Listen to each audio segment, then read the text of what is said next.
well, you know, don't do that on my time. You know, I don't want to waste my time with you. That wasn't in his mental lexicon. Spending time with you was his time. It was his pleasure to spend time with you. He found a way to be a husband. He found a way to be a father. He found a way to be a bandmate, a friend, a teacher.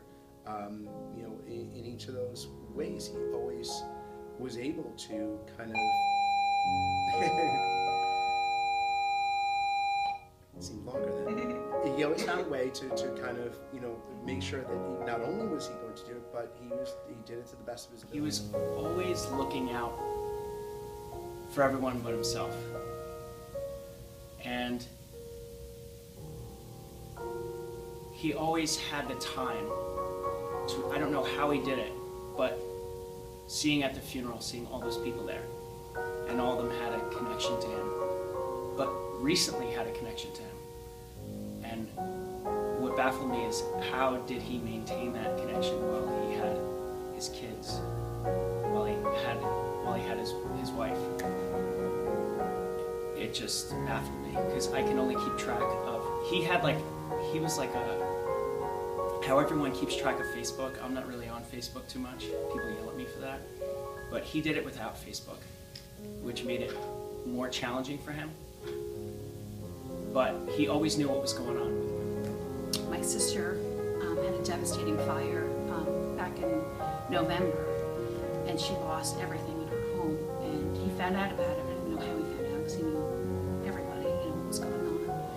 And he literally pulled out a calendar and said, okay, when can I come over and help do this stuff? And I'm like, no, we've got it covered. And like, he was putting on his coat to go on over and help clean it out and do what he could. So, I think it was Rhinelander one day with his kids. They were out shopping or whatever. And you know how corners come together. They met at a corner with a family that they hadn't seen for a while. And they stood there for 2 hours outside just catching up. And it wasn't like, oh yeah, I gotta get going, I got a thing, you know, goodbye. And then, no, it was, I'm really glad that I got a chance to spend this time here with you. This is great. Okay, so a story about Mr. Garan and what he thought about people who were fakes and phonies. So we were out one time, and a friend of ours was introducing a friend of his to us.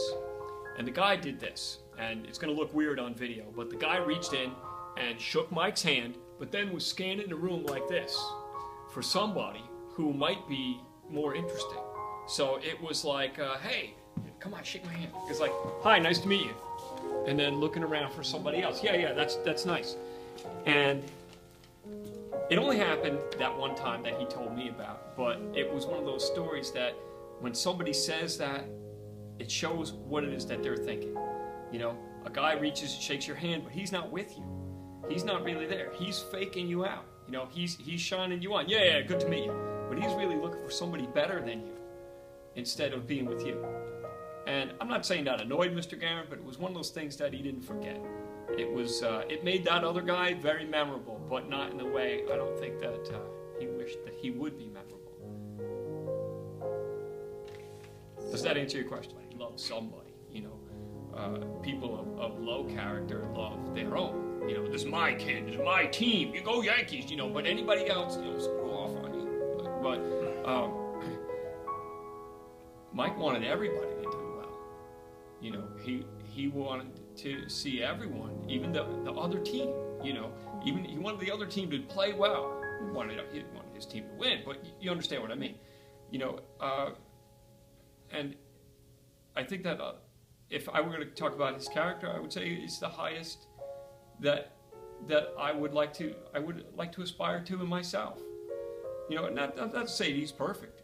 You know, he's not. You know, I'm not.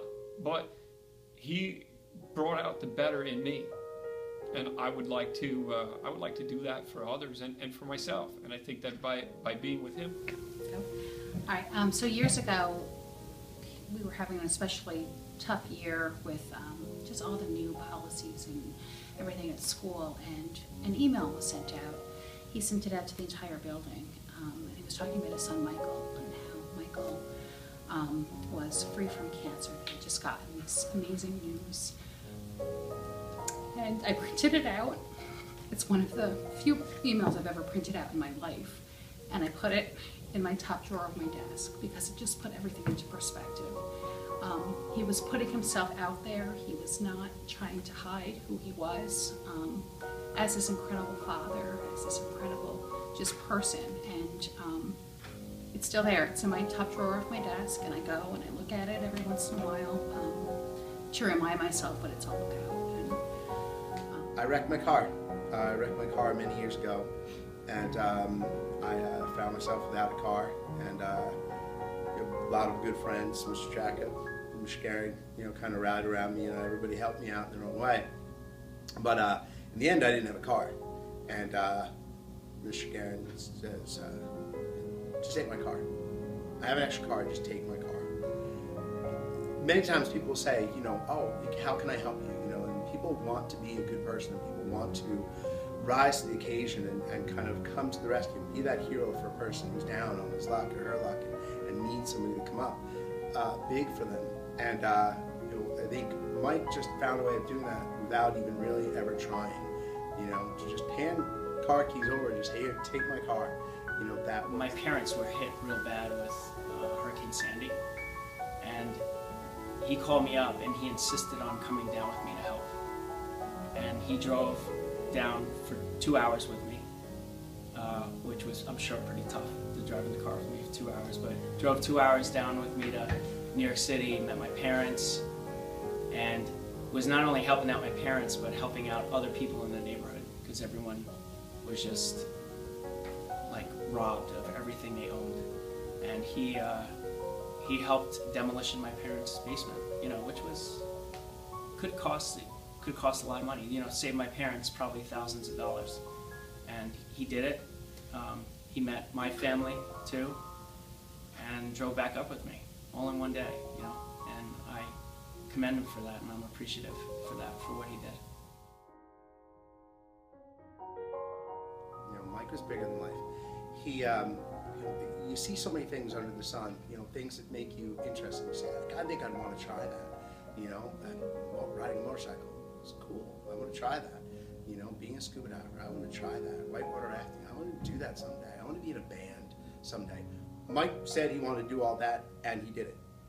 And what was amazing, as you may have heard earlier, he found a way to do all those things, to live his life without forgetting that he had responsibilities and obligations to all those people around him, especially his family. That you imagine everything that you love. Imagine the feeling that your grandma gives you when she brings something and it's special and it's in her pocket and she's got it and she just kind of slips it to you. That feeling that you have that makes it so that you feel super special, and that that that the person was thinking about you when you weren't with them, and they're so happy to finally get to be with you that they had to kind of give you a little secret token or a little secret something special. I don't have adjectives. I have that feeling, and I don't think I can put it in words, but that's the feeling that I get, because get over. You can, here we are. We're school teachers. We're in a position of trust. There's young women and young men under our care, and we could, if we were evil, we could be evil. But the truth is that this calling doesn't accept people like that. And I'd say funny,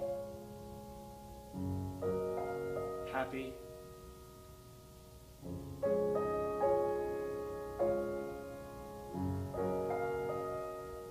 friendly. How important was it for Mr. Garan to remain true to himself? I think that was that's it. That's the top thing. See, you can't be true to anybody else unless you're true to yourself. And for anybody who's paying attention, you know that Mr. Garan's a family man. He was true blue.